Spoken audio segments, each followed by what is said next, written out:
성배전 계통의 구성에서 이제 보시면 이제 전력 계통이라는 거 나옵니다. 계통이라고 하니까 좀 어려워 보이는 것처럼 되어 있는데요. 시스템화 되어 있다는 얘기입니다. 시스템으로 연결되어 있다. 예? 그건 뭐냐, 여러 가지의 장비들이 같이 연결되어 있다. 전력 계통이라는, 전력에는 여러 가지 계통이 같이 연결되어 있는데, 전기를 생산하고 수용가에 공급하는 일련의 설비, 같이 구성되어 있는 것을 전력 계통이라고 한다. 그러면 거기에는 어떤 설비들이 있느냐? 일련의 설비니까. 그래서 나온 게 발전 설비, 수송 설비, 수용 설비, 운영 설비. 좀 글자가 크게 돼 있죠? 그만큼 중요하다는 얘기입니다. 근데 중요한 내용은 아니고 여러분의 컨셉을 잡는 데 중요한 내용이 있다는 얘기입니다. 발전 설비, 수송 설비, 수용 설비, 운영 설비가 있다. 발전 설비는 뭐다? 수력, 화력, 원자력. 그 다음에 수송 설비는 뭐다? 여기 전력을 수용 장소에까지 수송하고 배분하는 송전선, 변전선, 배전선. 이렇게 개념을 잡기 위한 부분. 수용 설비는 뭐냐? 수송 배분된 전력을 일반 가정이나 공장에서 소비하기 위한 수용 설비. 이 수용 설비들이 부하 설비의 개념이 되겠죠. 그 다음에 운영 설비는 그거를 효율적으로 운영하기 위한 급전 설비, 통신 설비. 그 안에 이제 변전 설비 같은 게 이제 그 운영 설비에 해당이 되겠죠. 이 수용 설비 같은 건 부하 측에 대한 부하들이 해당이 될 거고요. 이렇게 좀 개념이, 용어가 좀 틀려질 수가 있습니다. 본질적으로 여기는 이 내용을 읽어보시면 되고요. 송전과 배전이라는 구별은 별로 없다. 근데 송전은 뭐라고요? 대전력, 고전압, 장거리. 송전이나 배전이나 22,900으로도 송전을 한다라고 얘기를 하죠. 22,900으로도 배전을 한다고 하죠. 하지만 그 양이 어떻게 됐냐? 전자는 대전력, 고전압, 장거리. 이런 부분. 그래서 1호사 같은 경우는 송전 쪽에 들어가는 겁니다. 용량도 커지고 장거리로 보내니까. 후자는 소전력, 저전압, 단거리. 배전이라고 얘기하는 건 단거리라는 얘기죠. 그래서 한전에서 보내주면 한전에 있는 변전선은 한 600여 개 정도가 됩니다, 지금. 근데 이제 한전의 구성이 어떻게 되냐? 이제 전력 관리처가 있고, 지역별로. 예? 서울 같은 경우는 이제 전력 관리처가 여러 가지가 있겠죠. 예, 창원전력, 얘는 옛날에는 전력소였는데 전력 관리처로 승급이 됐습니다. 전력 관리처가 이렇게 지도를 그려보면은 제천전력관리처, 뭐 부산전력관리처, 창원전력관리처, 그 다음에 뭐 광주전력관리처, 대전전력관리처, 예? 이런 식으로 나오겠죠. 수원전력관리처, 이런 식으로 나오고, 그 다음에 이제 서울에는 남서울전력관리처, 뭐 동서울전력관리처, 이런 식으로, 뭐 인천전력관리처, 이래가지고 이런 식으로 큰 지역에는 하나씩 있고요. 그 밑에 사실 이제 전력소라는 게 있고, 그 전력소 밑에 이제 그 지점들이 있겠죠. 어느 지점, 무슨 지점, 그러면 서산 지점, 뭐 횡성 지점, 뭐 이런 식으로 지점이 나온다는 그 지점 쪽은 뭐냐? 그 배전 쪽을 관리하는 부분이고요. 아까 전력 관리처라는 그런 부분들은 송전이라든가 그런 큰 부분을 관리한다라고 생각을 하시면 됩니다. 이렇게 보시면 이제 직할시가 있고, 예? 그 다음에 이제 시가 있죠. 울산시, 창원시 이런 것들은 조그만 데 아닙니까? 시죠. 그 다음에 시 밑에가 뭐가 있죠? 맨 처음에 도가 있고, 그 다음에 시가 있고, 군, 그 다음에 면 이렇게 내려간다는 얘기입니다. 군운면에 관련된 부분이 바로 배전 쪽이 된다는 얘기입니다. 그래서 지점들이 한전 무슨 지점이 있다 그러면 거기는 배전을 관리하는 겁니다. 그래서 그런 것들도 참고적으로 알고 계시면 되고요. 자, 수송, 배분까지 전반에 걸친 내용을 총 14장으로 나눠서 알기 쉽게 설명하기로 한다. 그래서 여기서는 그런 부분을 설명하겠다라는 걸 알고 계시면 되고요. 근데 뭐 내용이 이렇게 성배전공학의 1장에 이렇게 크게 자세하게 설명되어 있지는 않습니다. 하지만 전력계통공학만은 1장은 반드시 여러 번 읽어두셔야지만 됩니다. 거기 안에 중복되는 내용이 많습니다. 이 정도로 설명을 하고요. 자, 그림을 그립니다. 이렇게. 아까 설명됐던 게 뭐라고요? 발전설비, 수송설비, 운영설비, 수용설비라고. 근데 아까는 순서는 발전설비, 수송설비, 수용설비, 운영설비로 나와 있었죠. 근데 그림을 그리니까 이제 여러분이 생각이 난다겠죠. 아, 발전설비는 뭐가 있었다? 수력, 화력, 원자력이 있었다. 전력을 생산한다. 수송설비는 전력을 수송, 분배한다. 운영설비는 계통을 관리, 운영한다. 수용설비, 부하, 전력을 소비한다. 이런 식으로 여러분들이 앞에서 배웠던 내용을 그림으로 정리하는 훈련을 해주셔야 된다는 얘기입니다. 책에 그게 정리가 다 돼 있으니까 그것만 보시면 되겠죠. 하지만 책에 없는 내용은 여러분들이 정리하는 훈련을 해주셔야 되고, 그런 것들은 어디 있냐? 다른 사람의 서브노트에 있다는 얘기입니다. 그래서 그걸 봐가면서 흉내를 내면 됩니다. 원숭이도 흉내내서 하죠. 걔네들도 IQ가 있는데 다른 사람이 하는 거 보고 한다는 얘기입니다. 자, 송배전설의 구성 어떻게 됐냐? 여러 가지가 있는데 수력화력, 발전소에 대한 부분은 이제 나온다는 얘기예요. 발전소의 부분, 발전기가 회전기고, 회전기가 아닌 발전기도 있습니다. 어떤 게 있을까요? 태양광 같은 건 회전기가 아닙니다. 그것도 발전기입니다. 나중에 보시면 그런 것들을 이제 병렬운전 조작 합의를 하다 보면요, 보호 계통이 틀려집니다. 회전기에서 발생되면 회전기를 보호하는 방식이 있을 거고, 정지기는 정지기를 보호하는 방식이 있을 겁니다. 그래서 그런 원리를 좀 더 이해를 하셔야지만 이해가 좀 됩니다. 발전기가 회전기다 보니까. 회전자가 120도의 위상각을 갖도록 배치되어 있기 때문에 삼상 교류로서 이런 정도로 낮은 것이 보통이다 이거죠. 근데 회전자계가 아까 설명을 드렸는데, 회전자계는 뭐냐? 요렇게 0도, 그 다음에 이렇게 120도, 이렇게 240도를 해가지고 자계를 인간한다는 얘기죠. 그러면 우리가 뭐라고 그랬죠? 완전 오발, 왼전 오발이라고 해요. 왼손은 전동기, 오른손은 발전기. FBI, 알고 계시죠? 그 힘이 엄지손가락이니까 F, 그 다음 B, I. 그리고 자석이 생기면은, 자계가 생기겠죠. 자계에서 자석이 생기니까. 자석이 생기면 거기에 따른 힘이 생기는데, 그 부분이 이렇게 생기고, 이렇게 생기고, 이렇게 생기니까, 그거에 따라서 얘가 전류가 어떻게 되죠? 한 상, 두 상, 세 상, 이렇게 120도 위상차를 가지고 가다 보니까 걔가 인가되면서 원판이 힘을 받으니까 원판이 돌기 시작한다는 얘기죠, 사실은. 근데 그거를 이제 우리들이 생각하는 그게 전동기입니다. 전동기는 삼상을 받으니까 그 회전자계에 의해 가지고 전동기가 돌기 시작하는 거고, 발전기는 어떻게 되죠?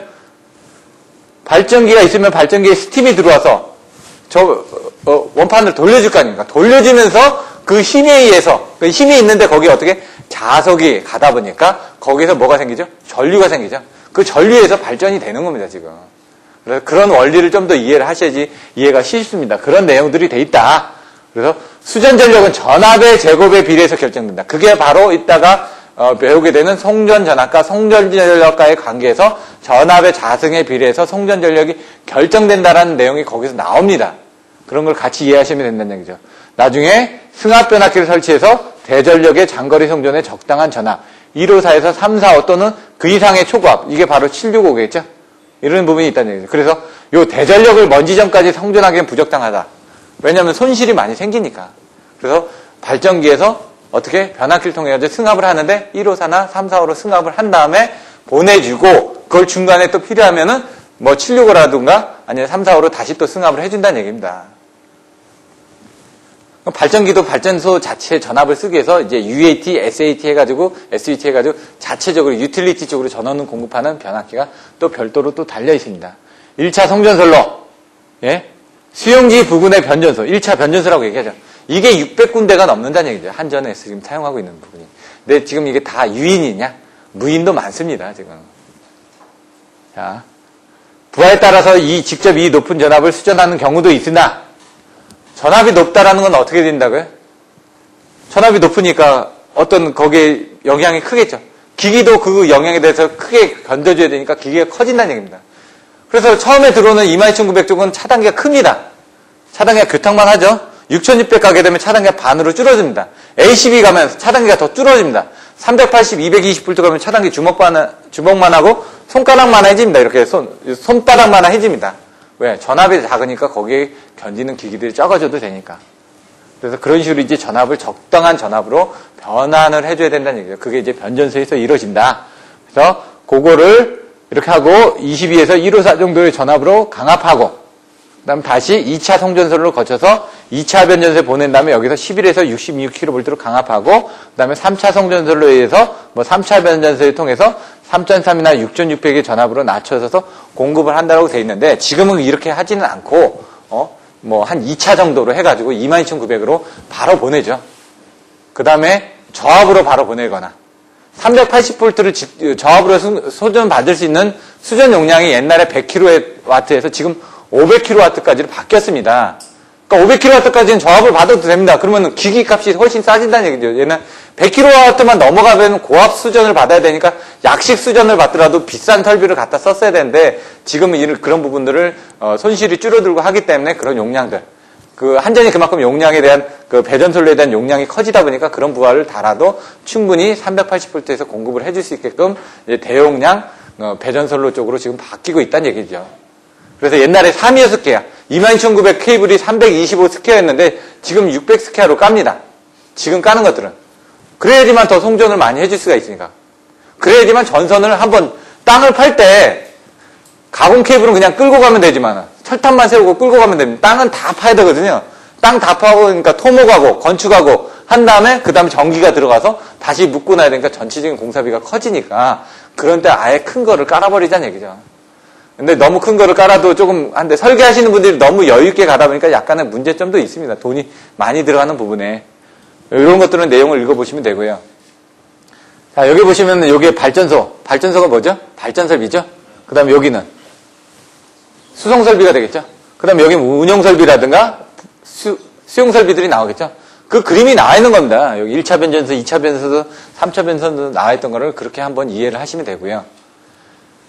그런데 22,900으로 승합 통일시켜 나가고 있다. 지금 220V 쓰지 110V 안 쓰지 않습니까? 그게 다 승합을 한 겁니다. 누구 좋으라고? 어떻게 보면 한전 좋으라고요. 한전에서는 손실이 없어지니까. 수용 같은, 그러니까 미국으로 가면 110V를 씁니다. 송전 손실이 많이 생기고 문제가 생깁니다. 그런데 하지만 사용자 입장에서는 전압이 낮기 때문에 안전하게 사용할 수가 있다는 얘기죠. 그런 측면이 있습니다. 그래서 우리나라는 이제 통일을 하게 된 그 이유가 어떻게 되냐? 경제적 이유, 그 다음에 그런 부분에 대해서 쓰시오. 22,900으로 그 통일하게 대한 경제적 이유에 대해서 쓰시오. 이런 문제들도 있습니다. 나중에 그런 것들도 참조하시면 되고요. 나머지 내용은 한번 보시면 될 것 같고요. 단선 결선도 이런 것들 읽어보시면 됩니다. 중요한 내용은 아니고요. 이제 송전 방식이 나옵니다. 뭐가 나온다고요? 직류 방식과 교류 방식. 근데 교류 방식에 대해서는 그렇게 물어보는 문제가 안 나옵니다. 왜? 다 여러분들이 계속 쓰고 있고 다 알고 있는 내용이니까. 하지만 직류 방식 같은 건 지금 새로 적용하는 단계고 돈이 많이 들어가고 그런데 왜 이걸 쓰냐? 장점이 많기 때문에 그런 장점들에 대해서 물어보게 된다는 얘기죠. 어떤 장점이 있는지 한번 살펴보겠습니다. 자, 전력수송은 이렇게 교류 방식이 직류 방식보다 유리한 점이 많기 때문에 이런 교류 방식을 썼었다. 근데 이 교류 방식의 장점들과 단점들에 대해서 설명하면서 그런데 이제는 장거리 송전이 되면서 손실이 많아지다 보니까 이런 교류보다는 직류 방식이 더 유리하기 때문에 직류 방식을 자꾸 적용을 하기 시작한다라는 내용으로 풀어가는 겁니다, 지금. 아직까지는 직류 방식보다는 교류 방식이 장점이 많기 때문에 우리가 교류 방식을 다 쓴다는 얘기죠. 제가 얘기한 것처럼, 교류를 얘기한 게, 직류를 얘기한 게 누구라고요? 에디슨이 직류를 얘기했습니다. 근데 테슬라가 교류를 얘기했고요. 근데 그때 당시에, AC, DC 이런 부분에 대해서 DC 부분이 좋았지만 DC는 강압을 하기가 힘들었다는 얘기죠. AC는 전압을 변압하기가 쉬웠고 그러니까 뭔가 이제 적용하기 좋았기 때문에 AC로 갔는데 그때 에디슨이 테슬라를 공격했던 가장 큰 이유가 DC는 어떤 고정된 전압이 피크치가 RMS 값이 크기 때문에 사람이 접촉했을 때 위험할 수 있는 부분이 있다. 이런 식으로 이제 공격을 했는데 그런 부분에 대한 것보다는 장점이 많았기 때문에 그때 당시에는 AC 부분이 더 간 거죠. 반대로. 그러니까 AC가 이제 피크치가 높기 때문에, 이런 피크치가 높죠? DC는 이렇게 돼 있죠. 그러니까 이 피크치가 높기 때문에, 사람이 감전당했다든가 했을 때 더 위험한 요인이 많기 때문에 그런 부분을 가지고 공략을 했었는데 그런 것들이 이제 안 됐다라고 이렇게 나와 있습니다. 그것처럼 이런 부분에 대한 피크치는 높지만은 거꾸로 피크치가 낮아지는 부분이 있습니다. 그래서 차단기 같은 건 어떻게 하냐. 이 피크치가 낮아지는 그 전류의 0점에서 차단을 하게 됩니다. 나중에 이제 10장의 이상전압에 가면 차단기에 이제 소원리에 대해서 설명을 하면서 거기서 이상전압에 관련된 부분이 나오는데 그런 것들은 그런 부분을 여러분들이 참조를 하시면 됩니다. 장점이 뭐라고요? 승회일이라고요. 키워드. 승합, 강압 변경이 용이하다. 여기 보시면 합리적, 경제적으로 운영을 하기 위해서는 승합과 강압을 용이하게 효율적으로 수행을 해야지만 돈이 적게 들어간다는 얘기입니다, 지금. 22,900까지 쭉 그러니까 1호사를 쭉 오면 비싸지 않습니까? 1호사라는 건 철탑이 60m를 가야 되는데, 예? 그리고 애자도 11개를 달아야 되는데, 22,900원 애자를 3개만 달면 되는데, 2개 내지 3개만 달면 되는데, 예? 765는 345 같은 건 한 20개 달아야죠. 18개에서 20개. 765는 몇 개인지 제가 모르겠습니다. 예? 그런 식으로 이제 돼 있으니까, 이런 부분이 용이하다. 교류 방식으로 회전자기를 쉽게 얻을 수 있다. 아까처럼 이런 식으로 이제 되기 때문에 회전자기가 나오기 때문에 된다라는 얘기고요. 교류 발전기는 직류 발전기보다 구조도 간단하고 효율도 좋다. 아까처럼 그냥 그 회전자기가 얻어지면 틀려지는데 직류 발전기는 슬림링이라는 게 있어야 된다는 얘기죠. 브러시가 있어야 된다는 얘기죠.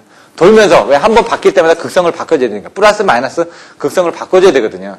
근데 아까 걔 같은 경우는 극성을 바꿔줄 필요가 없이 자기가 그냥 회전하면서 그냥 결선만 연결해주면 R상, S상, T상이 자기가 알아서 돌아가면서 자기를 만들어주면서 돌아가는데 얘는 한 번 돌아갈 때마다 플러스 마이너스, 한 번 돌아갈 때마다 플러스 마이너스 이걸 바꿔줘야 되기 때문에 그 슬림링에서 닳기 때문에 뭐 그 유지보수 하는 부분인데 문제가 생길 거고요. 직류가 계속 인가가 되겠죠. 높은 전압이 인가되다 보니까 절연에 대한 그런 부분도 생길 거고요. AC는 올라갔다 내려갔다 하는 부분이 있기 때문에 올라가는 건 잠시거든요. 올라가는 그 잠시 동안은 버텨주기만 되기 때문에 그것들은 단시간 전격만 튼튼하면 됩니다. 장시간 전격이 튼튼한 게 아니라. 근데 직류 같은 경우는 장시간으로 계속 견뎌지기 때문에 그런 부분들 기기 자체가 전부 다 더 튼튼해져야 된다는 얘기입니다. 모두 교류 발전기를 사용하고 있다. 삼상 교류 방지정에서 회전 자기를 쉽게 얻을 수 있다. 이런 부분이 나와 있고요. 그림들은 한번 보시면 됩니다. 이거는 뭐 그렇게 크게 중요하지는 않으니까요.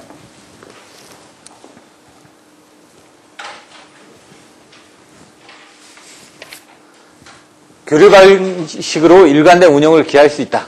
이렇게 나와 있으니까 보이시고요. 그런데 마지막에 보시면 그러나가 중요하겠죠.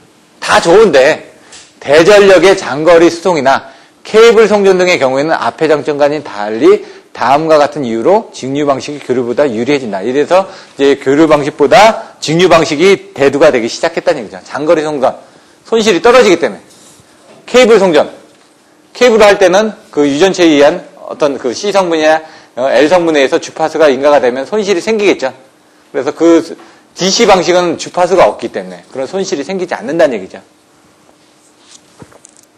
해저 케이블 같은 경우도 보시면은 해저 케이블에 AC가 지나가면 어떻게 될까요? 주변에 자개가 생기겠죠. 자개에서 다른 데 영향을 미칠 수 있다는 얘기죠. 예? 그런 것들 뭐냐? 배가 지나가다 보면 돼지기로 된 전식이나 부식 같은 게 생길 수도 있고. 예? 예를 들어 뭐 그거는 이제 DC 방식에서고. 예? 아니면은 자기 콤파스 같은 거. 자석이 움직인다는 얘기죠. 자, 어떤 장점이 있는지 한번 살펴보도록 하겠습니다. 직류 송전 방식의 장점. 일단 교류 송전 방식의 장점은 승인일로 나오지만 직류 송전 방식의 장점은 절성무, 충환 이유 이렇게 나오는데 옛날에 장점과 단점을 10개를 쓰시오라는 문제가 한번 나왔었습니다. 그럼 뭐냐? 10개를 써야 된다는 얘기죠. 무조건. 10개는 채워 넣으셔야 된다는 얘기죠. 절연 계급을 낮출 수 있다. 왜? 아까 AC는 이렇게 올라갔는데 DC는 요거니까 요 피크치가 요거보다 낮춰지니까 얘가 1이라 그러면 얘는 0.707입니다. 얘가 1이라 그러면 얘는 1.414, 루트 4배만큼 커집니다. 그런 비율이 있다. 그게 이제 피크치하고 RMS하고 관계. RMS는 뭐냐? 루트 민 스퀘어 해가지고 요게 이렇게 돼 있으면 그걸 평균하면 평균값이 RMS가 되는 거고 피크 값은 최대값을 얘기하는 겁니다. 나중에 보시면 그런 것들을 또 정확하게 알고 계셔야지만 됩니다. 그래서 선로의 절연이 그만큼 용이해진다. 그런데 가공선일 경우는 선로의 건설비가 싸지고 철탑 등도 소용할 수가 있다. 이렇게 돼 있다는 얘기죠. 뭐 케이블 송전일 때는 유전선이 없기 때문에 훨씬 유리해진다. 이런 것들은 나중에 한번 설명을 드릴 거고요. 송전 효율이 적다. 역률이 항상 1입니다. 왜? 교류는 주파수가 있기 때문에 그 주파수에 의해서 생기는 그 무여분에 대한 손실들이 생긴다는 얘기입니다. 근데 얘는 그 무여분이 없다는 얘기죠. 그러니까 역률이 1이 되는 겁니다. XL은 뭐가 되죠? 2파이 FL이죠. XC는 2파이 FC 분의 1입니다. 거기에 F가 들어가니까 주파수 60Hz가 들어가니까 2파이 FL, 2파이 그 뭐죠? 377인가요? 예? 377 곱하기 그 다음 60 곱하기 2파이 FL이니까 L값, 미리 헨리 값을 곱하면 그만큼의 손실이 생기는데 얘는 주파수가 0이기 때문에 그 손실이 아예 없다는 얘기죠. 그래서 우리가 이제 대용량 장거리 송전할 때 직류 방식을 쓰는 부분이 손실이 없어지니까 이걸 쓴다는 얘기입니다. 무효전력이라는 데가 표피효과도 이제 주파수에서 생기는 그런 부분이니까 2파이 F 분의 감마분의 1이 있거든요.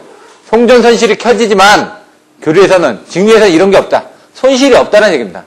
안정도가 됐다. P는 X분의 2S, 2R 사인 세타인데 안정도는 예? X가 없으니까 어떻게 되죠? P값은 무한대로 커진다는 얘기입니다. 지금 직류 송전 방식에는 리액턴스라든지 위상각, 사인 세타가 0이 없으니까 고려할 필요가 없으니까 안정도상의 난점은 없어진다. 이런 내용이라는 얘기죠. 요거 쓰실 때는 여기는 P는 X분의 2S, 2R 사인 세타 해가지고 X는 0이니까 P값이 올라간다. 이런 식으로 수식을 하나 더 써주시라는 얘기입니다. 요 내용을 전달하기 좋은 수식들 같은 걸 같이 넣어주시라는 얘기입니다. 요건 이따 답안지를 보면 거기 써져 있으니까 보시면 되고요. 직류에 의한 개통 연계는 단락 용량이 증대하지 않기 때문에 교류 계통의 차단 용량이 작아진다. 이건 뭐냐면은 AC 계통이 오다가 중간에 직류 계통으로 바뀌게 되죠. 그럼 거기서부터 새로 시작합니다. 그 전에 있던 건 다 무시하고 그 전에 들어오던 힘들은 다 무시를 한다는 얘기입니다. 댐이 있다는 얘기입니다. 댐이 있어서 물이 딱 들어오다가 거기서 댐이 있으니까 거기서 힘이 딱 막아주니까 그 다음부터는 댐에서 나오는 물로 힘을 가지고 견뎌주기만 하면 된다는 식으로 여러분들 이해하시면 됩니다. 뭐 조금 더 내용을 설명드리자면 어렵기 때문에 이렇게 하고요. 비동기 연계가 가능하다. 어떻게 된다고요? 아까 직류 방식은 어떻게 된다고? 순변환, 역변환을 한다고 그랬죠. 그럼 60Hz로 왔다가 DC로 바꿨다가 나중에 바꿀 때 50Hz로 바꿔서 보내주면 된다는 얘기입니다. 그래서 일본 같은 경우에 60Hz하고 50Hz 씁니다. 근데 북쪽이 50Hz 쓸까요? 남쪽이 50Hz 쓸까요? 예? 북쪽이 50Hz를 씁니다. 어떻게 생각하시면 되냐면 우리나라는 60Hz를 쓰죠. 저쪽 중국이나 러시아 쪽으로 가면 50Hz를 씁니다. 그건 왜냐면 높은 지역은 50Hz 쓴다라고 생각하시면 됩니다. 그쪽하고 영향을 받기 때문에 일본이 이렇게 섬이 길게 돼 있지 않습니까? 그래 밑에 지역은 60Hz 쓰고요. 이 높은 지역은 저쪽 나라하고 똑같이 50Hz 씁니다. 그래서 중간에 그런 것들을 연기할 때 거기도 이렇게 돼 있나 뭐 교토, 뭐 북해도 연안 이렇게 돼 있죠. 뭐 오치크 해가지고 뭐 옛날에 1박 2일에 보니까 그 가는 것도 나왔죠. 그게 이제 그쪽이 이제 북해도 쪽입니다. 그쪽이 높은 지역. 일본이 이제 섬나라로 돼 있다 보니까 섬과 섬을 연결할 때 어떻게 합니까? 우리나라처럼 해저 케이블로 이렇게 연결이 돼 있는데 그러다 보니까 거기에 대한 그 DC 케이블로 연결이 돼 있다는 얘기입니다. 네, 가공선로에게는 수백 킬로미터, 케이블에게는 수십 킬로미터 정도로 돼 있다. 이렇게 돼 있는데 실질적으로 보시면 이제 그 직류 송전을 하는 부분에 대한 것들은 뭐 500km 이상이 돼야지만 어느 정도 단가가 맞는다고 합니다. 왜냐하면 돈이 들어가는 부분, 직류 송전 방식은 분명히 이제 돈이 좀 비싸게 들어가니까 그거에 대한 장점을 얻으려면 어느 정도 장거리 송전이 됐을 때 그만큼의 장점이 더 커진다라고 얘기를 하는 거죠. 뭐 이런 것들은 읽어보시고 직류 송전 방식 여기는 현재는 거의 모두가 교류 송전을 하고 있다. 이렇게 나와있죠. 그런데 장거리 대용량으로서 송전 안정도 문제가 없는 직류 송전이 각광을 받기 시작했다. 이런 정도. 그전에는 다 교류를 썼었는데 이제 직류 송전 방식이 각광을 받은 이유가 그거란 얘기죠. 장거리하고 대용량으로 보내다 보니까. 왜?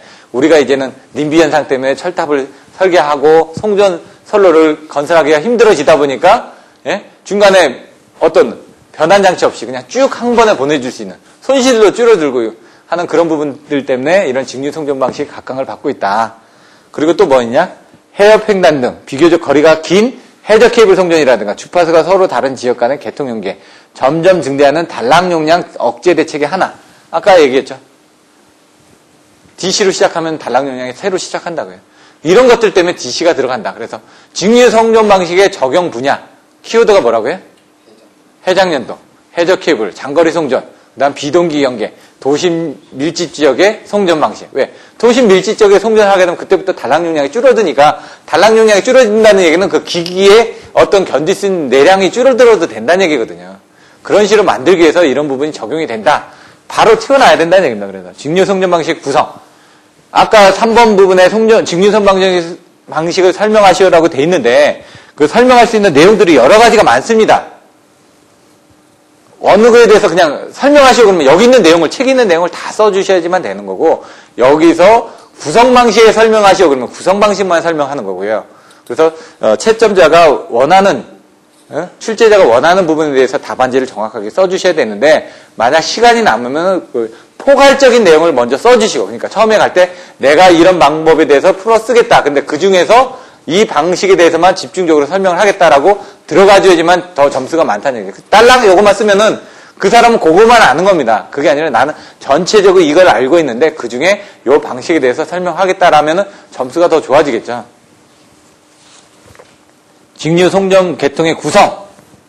보시면 이제 구성이 어떻게 되는지 나와 있습니다. 여기 있는 것처럼 직류, 송전선, 직류 해가지고 계통 방식이 어떻게 구성이 되어 있다는 내용들이 나와 있죠. 여기 보시면 송전단치 개선, 순변환소 개선, 교류계통의 전력을 변환용 변압기로 변환해 적합한 전압으로 변압하고 변환기로 교류를 직류로 순변환한다. 여기 이제 나와 있습니다. AC계통인데 여기는 어디라고요? DC계통. 그럼 AC에서 DC로 바꿔주기 위한 변환기 부분이 순변환하는 장치가 있고 역변하는 장치가 양쪽에 있겠죠. 그럼 거기서 직류 부분에 대한 맥동분을 제거하기 위한 리액터가 양쪽에 달려있을 거고요. 그렇게 가시면 됩니다. 직류분이 있고 맥동분이 있고 변환장치가 있고 거기에 왔다 갔다 할 수 있는 전압으로 적당하게 맞춰주기 위한 변압기들이 있고 거기에 대한 차단기들이 있고 거기에 계통이 있고 어디는 여기다도 조상 용량을 그려놓은 데들도 있습니다. 근데 책에서는 여기 쪽에 여기는 유효전력 P값만 있으니까 Q값이 없으니까 여기에 필요한 P하고 Q값을 공급하기 위한 Q값을 여기서 조상기로서 공급을 하고 있다. 라고 이해를 하시고 직접 그림을 그려보시면 되는데 보면 알 것 같은데 나중에 그리면 안 그려집니다. 그래서 여러분 직접 그려보셔야 된다는 얘기죠. 왜? 그림을 딱 보시면 다음 주에 제가 실제 답안지를 가져와서 보여드리겠다고 했습니다. 그러면 거기에 그림을 가운데다 센터를 잡아놓고 이렇게 양쪽으로 그려가는 훈련을 하시든 아니면 여기서부터 그려가지고 하는 훈련을 하시든 그림을 그려보셔야 된다는 얘기입니다. 변환용 변압기가 있고, 사이리스터 밸브가 있고, 나중에 이런 내용들을 알아야지, 팩치나 HVDC 가서, 요게 HVDC인데 팩치가 가서 또 응용이 됩니다. 사이리스터 밸브, 요 밑에 설명이 되는데, 밸브 하면 양극과 음극 간에, 게이트 전무에다 신호를 줘가지고, 이제, CCR이죠. CSC죠. 이런 것들이 뭐냐. 사이리스터를 이용해가지고, 점호각을 제어하게 되면, 얘가 이렇게 올라가는데, 사이리스터를 이용하면 점호각을 제어하다 보면, 여기서부터 올라가는 게 아니라, 여기서부터 끊어지다 보니까 파형에 대한 내용들이, 이렇게 정연파로 가야 되는데 이렇게 끊어져서 이렇게 간다든가 여기서 끊으면 반파만 나온다든가 이런 식으로 해가지고 나중에 파형들을 조정을 하는 겁니다. 파형들을 조정을 한다는 건 크기를 조정한다는 얘기입니다. 그런 식으로 크기를 조정해가면서 바꿔줄 수가 있다는 얘기죠. 근데 이제 그거를 이제 사이리스터를 쓰다 먼저 다이오드를 씁니다. 다이오드는 근데 단방향, 역방향을 못 보내주다 보니까 제어도 안 됩니다. 그래서 사이리스터를 써서 제어를 하다가 그 부분에 대한 것들을 사이리스터는 또 한 방향 제어만 가능하거든요. 그러다 보니까 양방향으로 제어할 수 있는 GTO 같은 걸 쓰는데 그 GTO 같은 경우는 이제 가격이 비싸지고 그 다음에 얘가 내량이 작습니다. 아직은. 그러다 보니까 그것들을 막 병렬로 연결해가지고 쓴다는 얘기죠. 콘덴서도 그런 개념입니다. 뒤에 보시면은 요 앞에 있던 내용들을 한번 책에서 보시면 되고요. 요게 이제 6펄스 변환 장치죠. 6펄스는 펄스가 하나, 둘, 셋, 넷, 다 6개 있으니까 6펄스입니다. 3상 6펄스 변환 장치라고 얘기하죠. 3상에 153, 624. 그냥 이것도 에어버렸습니다, 나중에. 왜 되는지 모르겠는데, 1번으로 갔다가 5번으로 들어와서, 3번으로 갔다가 6번으로 와서, 그 다음에 2번으로 갔다가 4번으로 이렇게 돌아온다. 이런 식으로. 왜? 한 상, 첫 번째 상, R상, S상, T상이 뭔가 돌아가면서 변환을 해야 되겠죠. 그래서 1번으로 갔다가 어디로? 5번으로 이렇게 해서 S상으로 들어옵니다. 그 다음에 S상으로 갔다가, 그 다음에 153이니까 이쪽으로 3번으로 갔다가, 153, 6번으로 갔다가, 그 다음에 2번으로 갔다가 다시 이렇게 4번으로 가면은 3개 상이 다 돌아온다는 얘기죠. 그러면서 펄스를 120도로 바꿔가면서 이렇게 바꿔준다는 얘기입니다. 나중에 고조파 측에 대한 대책도 보시면 이 6상에서는 고조파가 플러스 마이너스 1에 대한 고조파, 5에서 7 고조파가 발생이 되기 때문에 그걸 줄여주기 위해서는 이 6상짜리 병렬로 2개를 연결하면 어떻게 되죠? 12펄스가 되겠죠. 그럼 6번 나눠야 될 걸 12번 나누니까 더 상세하게 나눠지니까 그만큼에 대한 부분이 줄어든다는 얘기입니다. 그건 뭐냐? A씨가 이렇게 돼 있는데 이걸 6번 나눴다는 거, 이걸 6칸으로 쪼갰다는 얘기니까 요런 그 남는 부분이 있을 거 아닙니까? 요거 쪼개고 못 쪼개는 그런 부분들이. 그런 것들이 남아서 돌아다니는데 12번으로 줄어들면 여기 남는 찌꺼기가 좀 더 줄어들겠죠? 그 찌꺼기가 작으니까 그 찌꺼기가 작은 것들이 돌아다닌다는 얘기죠. 그래서 고조파를 어떻게도 설명하냐면 배관이 있는데 배관에 뭐가 찌꺼기가 돌아다니다가 붙어버린다. 붙어버리면 뭔가 압력이 생기니까 잘 안 흘러갈 거 아니냐. 그런 식으로 이해를 하셔도 됩니다. 그럼 고조파가 많이 발생된다는 거는 뭔가 원활하지 않게 흘러가기 때문에 발열도 많이 될 거고 압력이 더 세질 거 아닙니까? 그것처럼 얘도 발열도 많이 되고 여러 가지 영향을 미칠 수 있다. 동맥경화증을 생각하셔도 되고요. 이렇게 여러분들이 그냥 이해를 하실 때는 그렇게 이해를 하시면 됩니다. 이런 것들은 맥동 부분을 제거를 한다. 근데 뭐로 한다? 직류 리액터로 직류 전압의 맥동분을 평활화한다. 이런 내용들이 나왔으니까 읽어보시면 되고요. 그 다음에 60% 전후에 진상 무효 전력을 공급해 주어야 되기 때문에 필요에 따라서 조상 설비가 설치된다. 어디? 수용과 측에. 요 2단자 직류 송전 계통 이렇게 나와 있고 두 지점 간을 연결하는 거. 근데 현재는 세 지점을 연결하는 건 다단자다. 이렇게 내용이 나와 있고요. 뒤에 이제 뭐 백투백 같은 건 또 그림이 나와 있습니다. 그러면 백투백에 대한 내용은 뭐 백이 등이거든요. 등과 등을 맞댔다. 그러면 서로 이제 뭔가 호환을 하고 있다는 얘기죠. 등과 등을 맞대고 이렇게 같이 간다는 얘기입니다, 지금. 손잡고 가듯이. 그럼 필요하면은 힘을 이쪽으로도 밀어줬다가 저쪽으로도 밀어줄 수 있게끔 한다라는 게 B2B라고 돼 있어서 백투백이라고 얘기를 합니다. 나머지는 한번 읽어보시면 될 것 같고요. 중요한 그 키워드만 지금 설명을 드린 겁니다. 근데 여러분은 처음 시작하시면 무조건 기본서는 한 글자도 빼먹지 말고 그냥 읽어보십시오. 읽어보시면서 그 의미를 되새겨 보라는 얘기죠, 자꾸. 그거를 생각하시면 제가 거기에 대해서 필요한 부분만, 여러분들이 꼭 알아야 될 부분만 정리를 해드릴 테니까 그 부분은 반드시 알고 가셔야 된다는 얘기입니다. 직류 송전 계통의 송전 방식. 근데 어떻게 분류를 한다고요? 직류 전압의 극수, 그러니까 단극 또는 쌍극, 귀로, 대지귀로. 다음에 또 뭐라고 나온다고요? 도체귀로. 여기 보시면은 단극이 이렇게 돼 있습니다. 두 개가. 쌍극이 두 개가 돼 있습니다. 얘는 모노폴러라고 돼 있고요. 단극인데 대지귀로. 대지귀로는 땅에다 접지만 했다는 얘기입니다. 땅에 접지가 돼 있어도 전류가 흐르죠. 근데 얘가 흐르는데 어떻게 되냐? 이쪽으로 갔다 이렇게 돌아올 수도 있고 얘가 이쪽으로 갔다 돌아올 수도 있겠죠. 예? 거리는 조금 시간이 더 걸릴 수도 있다는 얘기죠. 예? 근데 도체를 기로했다. 당연히 빨리 돌아오겠죠. 확실하게 돌아오겠죠. 얘는 똑같은데 어떤 그런 손실이라든가 시간이라든가 뭐 이런 부분이 좀 틀려질 거란 얘기입니다. 왜? 저항 부분에 대한 것들이 좀 더 얘도 똑같이 저항은 비슷합니다. 둘 다 대지에다 접지를 했기 때문에 저항값은 큰 차이가 나지 않는다는 얘기죠. 하지만 이렇게 돌아오는 시간이라든가 어떤 그런 품질이라든가 이런 것들이 이제 틀려지니까 내용이 나와 있고요. 여기 순변환하고 역변환. 이제 아시겠죠? 보내주고 받고, 보내주는 쪽에서 순변환하는 거고 받는 쪽에는 역변환한다. 근데 이제 그게 두 개가 있다. 남자하고 여자가 쫓아간다고 그랬죠? 이게 쌍극입니다. 바이폴라. 근데 그걸 중성점을 양단을 접질하거나 한 단을 접질했다. 여기처럼 이제 대지 접지에 관련된 부분이 되는 겁니다. 근데 이건 어떻게 돼? 도체가 같죠? 도체가 있으니까 여기 접지를 하나만 했죠? 왜? 접지라는 건 하나만 해도 여기는 같으니까. 근데 여기하고 여기는 시스템이 틀려지니까, 여기 연결돼 있으니까 접지는 하나만 해도 다 공통 접지가 되니까 접지를 하나만 한 건데 여기는 순변환하고 역변환하고 이렇게 따로 돼 있기 때문에 여기는 접지를 넣을 수도 있고 안 넣을 수도 있다 이겁니다. 중성점 양단 접지를 하거나 또는 한단 접지를 해가지고 필요에 따라서 쓸 수가 있다는 얘기입니다. 요거를 접지를 하는 순간은 얘처럼 돼가지고 이쪽에 뭔가 흘러가겠죠. 이걸 빼버리면은 안 흘러가니까 얘는 이쪽으로 흘러가니까 뭐 2배의 전류가 흘러갈 수 있다든가 이렇게 해놓으면은 이쪽으로 1배 전류가 가고 이쪽으로 1배 전류가 흘러가니까 중성선은 양쪽에 대한 전류들을 흘러다니겠죠. 근데 그거를 호모폴라로 한다든가 그러면은 얘가 이쪽으로 한 단의 전류가 흐르고 얘가 이쪽에 한 단의 전류가 흐르다 보니까 요 가운데는 2배의 전류가 흘러가겠죠. 그러니까 그게 형태에 따라서 한 개의 전류가 양쪽으로 흐르느냐 아니면 한 방향으로 한 개 전류, 한 개 전류가 그래서 2개 전류가 흐르느냐 이런 것들은 그게 형태에 따라서 틀려진다는 얘기입니다. 지금. 근데 그런 내용들은 이제 연구반에 대한 교재들을 보시면 되고요. 여러분들이 이제 여기서는 제가 개념만 잡아드립니다. 외우는 건 여러분 몫이라는 얘기죠. 자, 단극 대지 귀로 방식. 요 장까지만 하고 잠깐 쉴 텐데요. 뭐 직류 송전 방식의 적용 분야나 이런 것들은 제가 또 뒤에서 설명드리고요. 단극 대지 이제 설명이 나오는 겁니다. 가공선 또는 케이블을 왕로로 하고 대지 또는 해수를 귀로를 사용하는 방법. 나중에 그걸 써주셔야 된다는 얘기다. 답안지다. 단극 대지에 대한 설명을 할 때. 건설비는 싸서 경제적이다. 장점이겠죠? 요거의 장점, 단점을 이제 나중에 써주신다면. 단점은 뭐라고요? 정기적 부시. 해저 케이블에는 자기 컴퍼스, 아까 얘기한 것처럼 자기 나침판에 대한 영향이 있다. 왜냐면 해수를 통해서 전류가 흘러가다 보니까 거기에 대해서 얘가 막 왔다 갔다 한다는 얘기죠. 예? 도체 기로를 하면 딱 그 라인만 가는데, 예?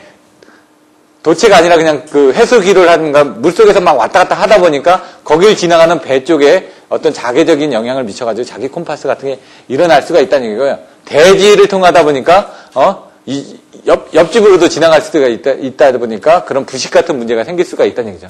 그래서 전기철도 같은 건 어떻게 되냐? 그래서 철도 같은 경우는 귀로를 어떻게 쓴다? 레일로 씁니다, 레일. 바닥에. 카티너리 그 곡선에 해가지고 위에 그 트롤리가 있죠? 트롤리에서 받으면은 걔가 밑에서 어디 그냥 바퀴를 통해가지고 바퀴를 통해서 돌아갑니다. 얘가 DC를 해가지고. 근데 이제 AC 방식이 있고 DC 방식이 있는데 AC 같은 건 이제 25,000에 양쪽에 52,000으로 해가지고 이제 BT AT 방식을 사용하고요. 그 다음에 BT 방식 같은 건 저쪽 다른 쪽에서 사용하는데 그런 것들은 나중에 전기 철도 하실 때 공급을 하시면 되고요. 그래서 일반적으로 철도 쪽에 나가보시면 바깥에 나와 있는 건 다 AC입니다. 근데 땅 속에 들어가면 DC입니다. 왜? 땅 속에 들어가서 전류가 흐르면 어떻게 될까? 땅 위에 있는 다른 쪽에 영향을 미칠 거 아닙니까? 그리고 우리가 송전선 가고 있는 AC 쪽에서 뭔가 근접해 있나요? 다 떨어져 있죠? 전봇대도 떨어뜨립니다, 집에서. 어느 정도 거리를 가지고. 붙여있지는 않다는 얘기죠. 그런 내용들 보시면 돼요. 단극 도체 기로 방식. 귀로로서 도체를 따로 가설하는 방식. 여기 보시면 일본의 북해도 본토를 연결하는 250kV 직류 송전 계통에서 사용되고 있다. 근데 이따가 또 밑에 보시면요. 어떻게 됐냐. 쌍극 중성성 도체에 또 이 내용이 나와 있습니다. 일본의 북해도 본토의 연기의 최종 형태가 이렇게 바뀌었다는 얘기입니다. 왜? 처음엔 단극으로 갔었는데 나중에 그걸 하나 더 설치해가지고 쌍극으로 갔다. 왜? 더 좋으니까. 왜? 쌍극으로 갔다는 건 극이 2개니까 2개를 보내줄 수 있다는 얘기입니다. 한 개가 고장났을 때 나머지 한 개로 보내줄 수 있는 백업이 된다는 얘기입니다. 그래서 처음에는 이렇게 갔었는데 이건 처음의 방식이고 지금은 많이 쓰는 방식이 뭐라고요? 쌍극 중성점 양단 또는 1단 접지 방식이라는 얘기죠. 이건 한쪽 속에는 정전압, 다른 쪽 속에는 부전압 이렇게 돼 있는데 내려보면요. 평상시에는 중성점의 전류가 거의 흐르지 않기 때문에 여기 보시면은 장애는 없고 또한 선로 또는 변환장치 한쪽 극 사고 시에도 2분의 1 전압으로 운전할 수 있어서 2분의 용량으로 전력을 보낼 수 있다는 특징이 있다. 그래서 가장 일반적인 방식이다. 이렇게 많이 쓴다라고 되어 있습니다. 도체를 쓰면은 좋은데 돈이 많이 들어가니까 아직까지는 단극에서 쌍극으로 가서 도체까지는 안 쓰고 간다는 얘기죠. 근데 거기서 도체까지 쓰면 더 좋아진다는 얘기죠. 그래서 아까 일본 같은 건 단극 도체 방식을 쓰다가 도체가 이미 깔려 있습니다. 중성선이. 그러니까 극만 하나 더 설치를 하면 되니까 바로 이제 쌍극 중성선 도체 방식이 된 거죠. 여기 이제 최종 형태라고 나와 있는 부분이 그겁니다. 똑같은데 얘는 이제 더 비싸기 때문에 아직은 이런 단계를 많이 사용하는 거고요. 여기 보시면 중성점을 도체로 접속한 방식 똑같습니다. 중성선 도체에 대해서는 한 점만을 접지한 거. 이게 중요한 키포인트는 아니죠. 여러 번 접지를 할 필요는 없다는 얘기죠. 왜? 여러 번 접지를 하게 되면 양단 접지 개념이고 편단 접지의 개념이고 어떤 이제 접지를 하게 되면은 그 접지를 된 걸 기준으로 해가지고 전압에 대한 부분이 선정이 됩니다. 근데 그 접지를 여러 군데를 했다라는 건 전압에 대한 기준이 다 틀려진다는 얘기죠. 여기서는 전압의 기준이 여기고 여기서는 전압의 기준이 여기고 이런 식으로 접지에 따라서. 그래서 CT 같은 것도 여러 개 연결하다 보면 접지를 해주죠. 그 극성이 기준이 되는 극성이 어딘지를 잡아주기 위해서 해주는 것도 있고요. 사고가 났을 때 대지로 빼주기 위한 부분도 생깁니다. 변압기에 접지 잡아주죠. 거기가 기준이죠. 거기가 영전이가 된다는 얘기죠. 거기부터 전이가 올라간다는 얘기입니다. 여기는 중요한 게 한 점만을 접지한 거예요. 여기는 양단을 접지를 했죠. 근데 양단을 접지했다가 한 점을 빼놓을 수도 있고 넣을 수도 있다는 얘기입니다. 왜? 빼놓으면은 얘는 한 단 접지가 된 거고요. 양극으로만 돈 올라가는 거고 그걸 집어넣으면은 양단 접지가 돼 있지만 실질적으로 그거는 뭐냐? 대지나 그 해수를 통해서 귀로를 하는 선로를 만들어준다는 얘기입니다. 이렇게 4가지 방식이 있고 여기 추가로 호모폴라라는 게 하나 더 있다라는 것만 여러분들 알고 계시면 됩니다. 참고로 직류 차단은 교류 차단에 비해서 어려운 점이 많기 때문에 하나의 약점이 되고 있다. 이건 뭐죠? 직류는 계속 이런 일관된 힘을 보내주기 때문에 그 힘을 끊어줘야지만 됩니다. 그러니까 철도 쪽에 가시면 직류 차단기가 있는데요. 철도는 이제 1500V 정도를 사용합니다. 700V짜리 양쪽으로 해가지고 1500V를 사용하는데 1500V면은 우리가 생각했을 때 이제 교류 생각하시면은 6600이 한 요만하니까 1500V는 그보다 더 작겠지. 근데 실질적으로는 1500V짜리 차단기가 6600 차단기보다 더 큽니다. AC 쪽은. 근데 이제 걔 같은 경우는 그 V12 같은 걸 안 쓰고요. 공기 절연 방식을 해가지고 사용을 합니다. 나중에 제가 옛날에 찍어놓은 자료가 어디 있는데 나중에 기회가 되면 또 찾아보고요. 그러니까 저는 이제 현장 가면 사진을 많이 찍어둡니다. 모르니까. 찍어두고 막 정리를 해둡니다. 그리고 그런 것들을 이제 기회가 될 때 보여드리고 할 텐데 이거는 뭐 여러분들이 이해하는데 그렇게 크게 도움이 되지 않기 때문에 나중에 이제 가공송전설로 가거나 변전소 쪽에 대한 것들을 설명드릴 때는 그런 사진 자료를 가지고 많이 설명을 드릴 겁니다. 그래야지 이해가 되니까. 그래서 여기까지 잠깐 하고 쉬었다가 그 다음 장부터 진행을 하도록 하겠습니다.